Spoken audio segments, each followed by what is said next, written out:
kosong amalan dia, dia menghadap depan Allah. Kosong amalan, tak ada amalan.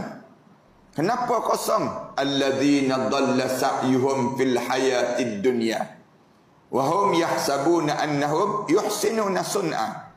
Orang ni bukan dia tak semayang, dia bukan tak puasa, tapi waktu mana dia masuk dalam kubur tu, rupa-rupanya amalan dia tu tidak diterima di sisi Allah. Alladzina dhalla sa'yuhum fil hayatid dunya. Waktu mana dia hidup atas dunia ni, dia dah sesat dah. Dia tak perasan yang dia ni, amalan dia tu tidak diterima di sisi Allah. Dhalla sa'yuhum fil hayatid dunya. Dia sesat sepanjang dia hidup atas dunia. Wa hum yahsabuna annahum yuhsinuna sun'a. Dia sangka amalan dia tu dah cantik dah, elok dah amalan yang dia buat. Dia pergi ke Mekah tiap-tiap tahun buat haji, misal contohnya.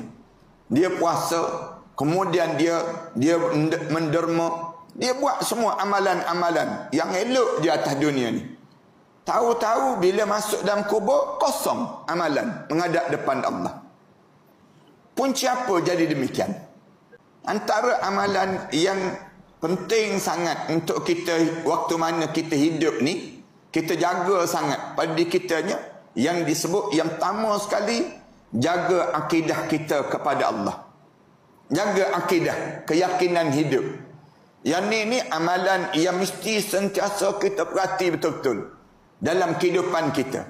Akidah kita jangan rosak. Perkara yang pertama sekali yang kita kena jaga dalam hidup kita ni, jaga akidah.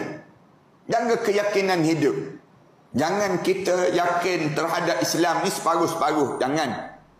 Jangan dalam hidup kita ni, kita teragak-agak dengan Islam pun tak boleh. Dalam hidup kita. Ataupun kita gabung, campur. Islam sikit, sekular sikit. Islam sikit, nasionalis sikit. Tak boleh. Al-Islam huwal Islam. Islam ni Islam. Keyakinan hidup kita ni tak boleh kita nak campur pahaman yang lain sikit, kemudian kita gabung dengan Islam. Ataupun kita teragak-agak terhadap Islam. Betul ke Islam ni jalan hidup? Betul ke dalam hidup kita ni dengan Islam saja? Ke ada lagi benda yang lain yang boleh kita pegang dalam hidup kita? Tak boleh. Hidup orang mukmin, dia kena yakin sungguh dalam hidup kita ni hanya Islam je jalan hidup kita. Allah sebut dalam Quran, wa may yabtaghiral islami dinan falan yuqbala min wa huwa fil akhirati minal khasirin. Siapa yang cari selain daripada Islam sebagai satu cara hidup dia, Allah tak terima. Di akhirat nanti dia akan menyesal. Masuk je dalam kubur, tak ada terus amalan, kosong terus amalan dia.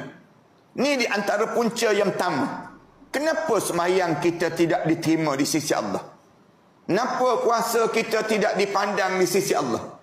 Kenapa haji kita tidak diambil kira di sisi Allah? Kerana yang pertama dah rosak dah. Yang pertama tu apa dia? Akidah. Keyakinan hidup. Keyakinan hidup ni hanyalah untuk Allah.